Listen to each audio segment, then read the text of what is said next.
Let's Mike News at 5. Let's Mike news at 5। तो समाचारों में सबसे पहले सुर्खियां। व्हाइट हाउस की सफाई, अमेरिका ने आर्मी डे पर पाक सेना प्रमुख आसिम मुनीर को नहीं बुलाया।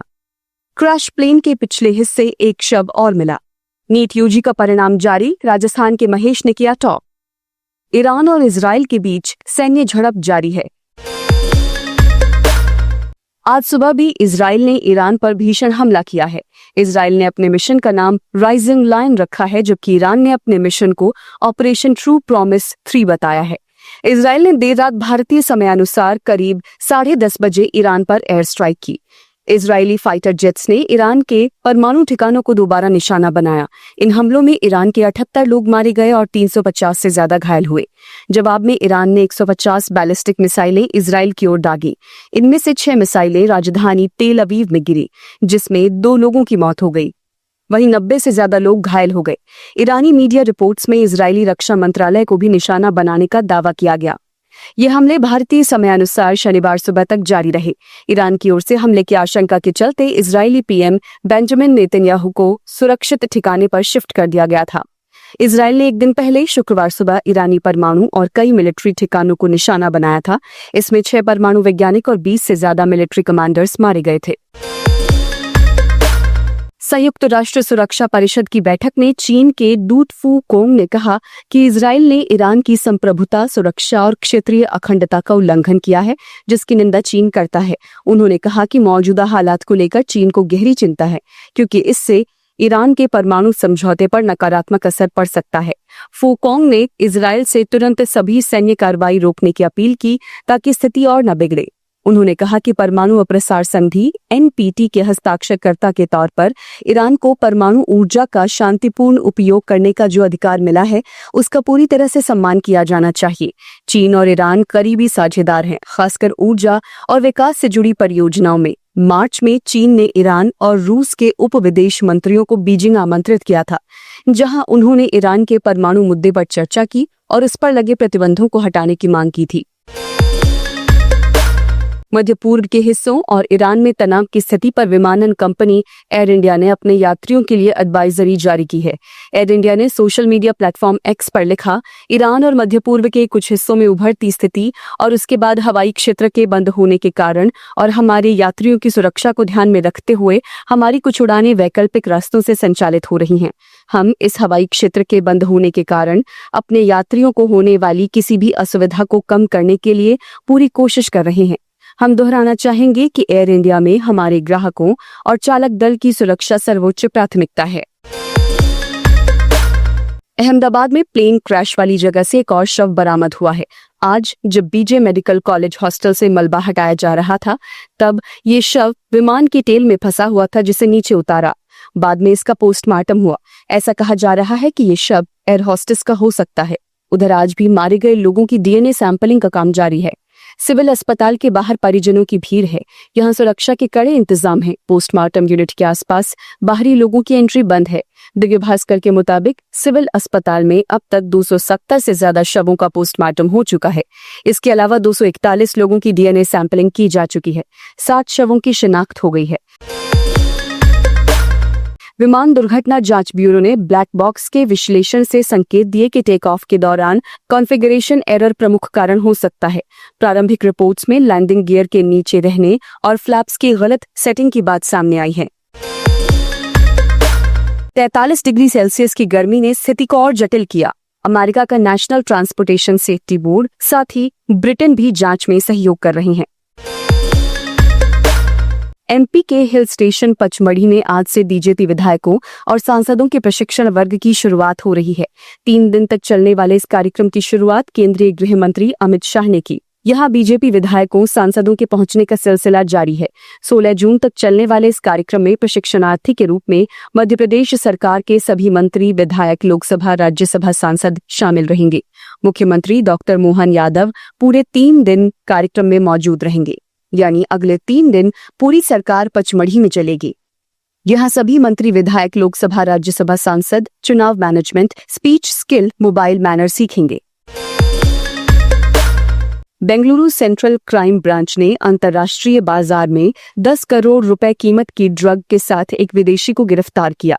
आरोपी कुछ साल पहले दिल्ली आया था और हाल ही में ड्रग की खेप के साथ बेंगलुरु पहुंचा था। कमिश्नर सीमांत कुमार सिंह ने बताया कि गुप्त सूचना के आधार पर गिरफ्तारी की गई। दिल्ली हाई कोर्ट ने शुक्रवार को ओखला के बटला हाउस इलाके में 11 संपत्तियों को गिराने पर रोक लगा दी। इनके निवासियों ने दिल्ली विकास प्राधिकरण के नोटिस को चुनौती दी है।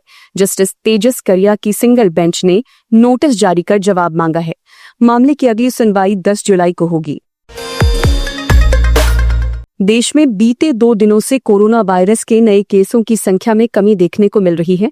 राजस्थान और केरल में 2 लोगों की कोरोना से मौत हो गई।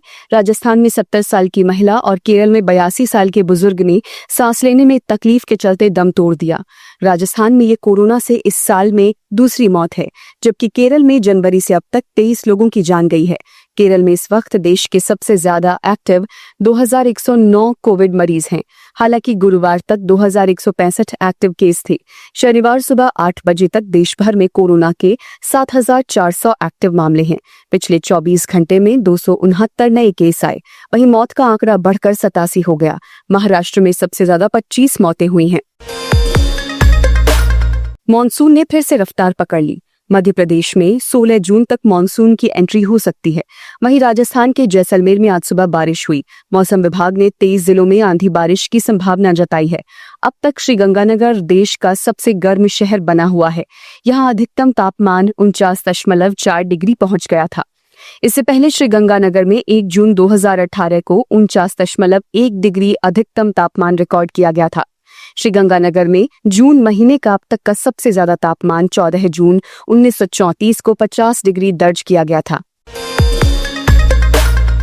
भारतीय वायुसेना के पायलट और इसरो के अंतरिक्ष यात्री शुभांशु शुक्ला 19 जून को अंतरिक्ष के लिए रवाना होंगे। AX-04 मिशन की लॉन्चिंग की नई तारीख की आधिकारिक पुष्टि की गई है। इसे पहले तकनीकी कारणों से स्थगित कर दिया गया था।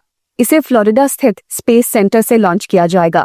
शुभांशु शुक्ला अंतर्राष्ट्रीय अंतरिक्ष स्टेशन की यात्रा करने वाले भारत के पहले अंतरिक्ष यात्री हो जाएंगे। इससे पहले फैल्कन 9 रॉकेट में लिक्विड ऑक्सीजन लीकेज की समस्या सामने आई थी, जिसे स्पेसएक्स इंजीनियरों ने पूरी तरह ठीक कर दिया है। अमेरिकी राष्ट्रपति कार्यालय व्हाइट हाउस के स्पष्टीकरण ने साफ कर दिया है कि पाकिस्तानी सैन्य प्रमुख आसिम मुनीर को अमेरिका सेना की वर्षगांठ के कार्यक्रम में आमंत्रित किए जाने की खबर और किसी भी विदेशी सैन्य नेता को समारोह में आमंत्रित नहीं किया गया है। आज वॉशिंगटन डीसी में अमेरिकी सेना की 250वीं वर्षगांठ के अवसर पर आर्मी डे समारोह आयोजित होने वाला है। हाल ही में इस परेड से जुड़ी एक बड़ी खबर ने भारत, पाकिस्तान और वैश्विक कूटनीति में हलचल मचा दी थी। खबर थी कि पाकिस्तानी सेना प्रमुख फील्ड मार्शल सैयद आसिम मुनीर को इस समारोह में आमंत्रित किया गया है। अब खुद अमेरिका ने इसको लेकर सफाई दी है। व्हाइट हाउस ने स्पष्ट रूप से इन खबरों का खंडन किया है, जिसमें दावा किया गया था कि पाकिस्तान के सेना प्रमुख फील्ड मार्शल आसिम मुनीर को अमेरिकी सेना के स्थापना दिवस के उपलक्ष्य में आयोजित होने वाली परेड में सम्मानित अतिथि के रूप में आमंत्रित किया गया था। व्हाइट हाउस के एक अधिकारी ने बयान जारी कर कहा, ये खबर पूरी तरह गलत है। किसी भी विदेश सैन्य नेता को इस परेड के लिए आमंत्रित नहीं किया गया है। ब्रिटेन के मैनचेस्टर में एक बेहद संवेदनशील और वर्षों पुराने यौन शोषण मामले में 7 पुरुषों को रेप का दोषी करार दिया गया। मैनचेस्टर मिन्शुल स्ट्रीट क्राउन कोर्ट में जूरी ने पाकिस्तानी मूल के इन पुरुषों को 2 नाबालिग स्कूली लड़कियों के यौन शोषण के मामले में दोषी ठहराया। इन अपराधियों को अब जेल की सजा का सामना करना पड़ेगा। ये मामला 2001 से 2006 के बीच रॉचडेल में हुए यौन शोषण से संबंधित है, जिसमें 2 नाबालिग लड़कियों को सेक्स स्लेव की तरह इस्तेमाल किया गया। सरकारी वकीलों के अनुसार दोनों लड़कियों की पारिवारिक पृष्ठभूमि गंभीर रूप से अस्थिर थी और उन्हें ड्रग्स, शराब, सिगरेट, रहने की जगह और सहारा देने के बदले यौन शोषण का शिकार बनाया गया। मॉनसून ने फिर से रफ्तार पकड़ ली है। मध्य प्रदेश में 16 जून तक मॉनसून की एंट्री हो सकती है। वहीं राजस्थान के जैसलमेर में आज सुबह बारिश हुई।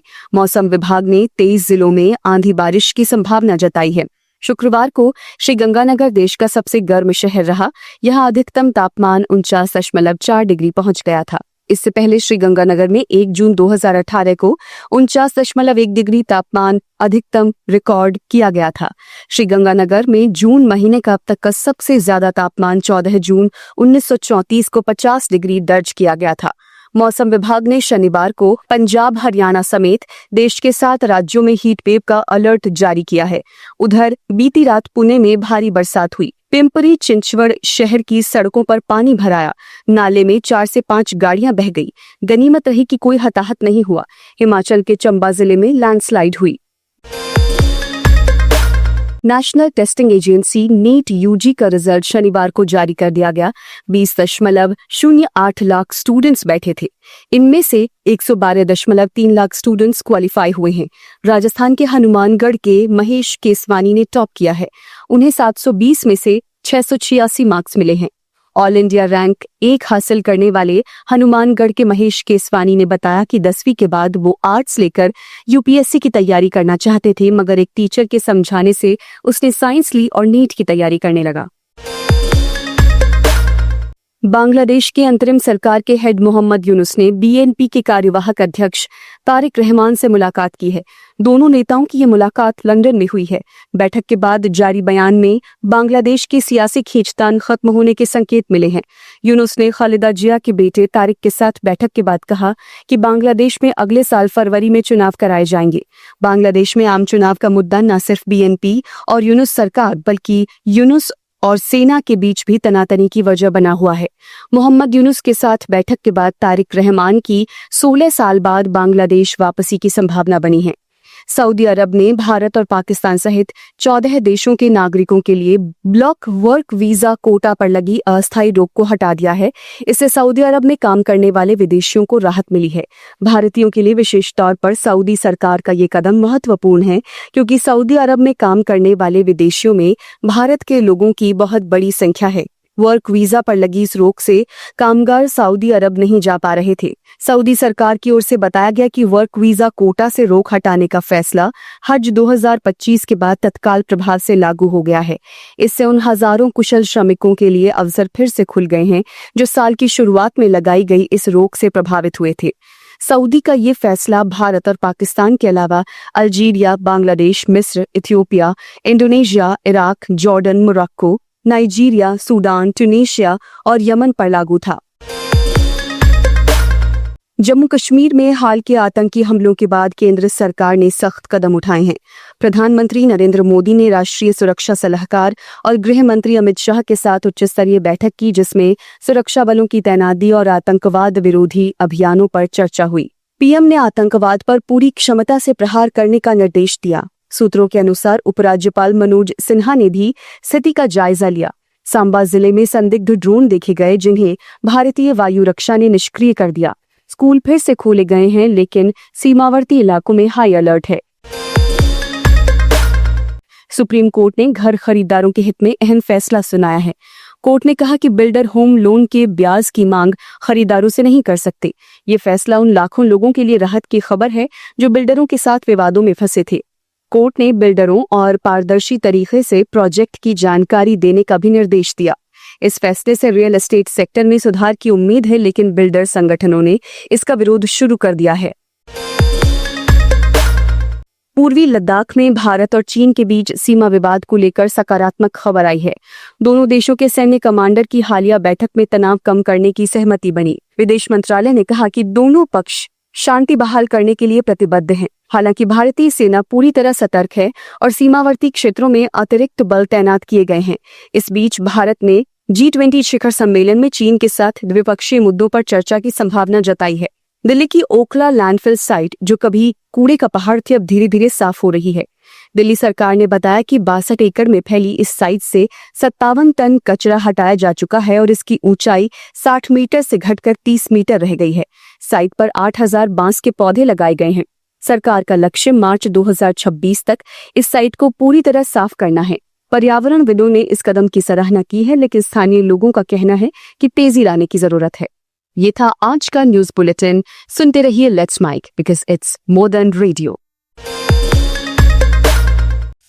आप सुन रहे थे let's Mike, more than radio. Follow कीजिए हमें हमारे सोशल मीडिया प्लेटफॉर्म्स पर। आप सुन रहे थे let's Mike more than radio. Follow कीजिए हमें हमारे सोशल मीडिया प्लेटफॉर्म्स पर।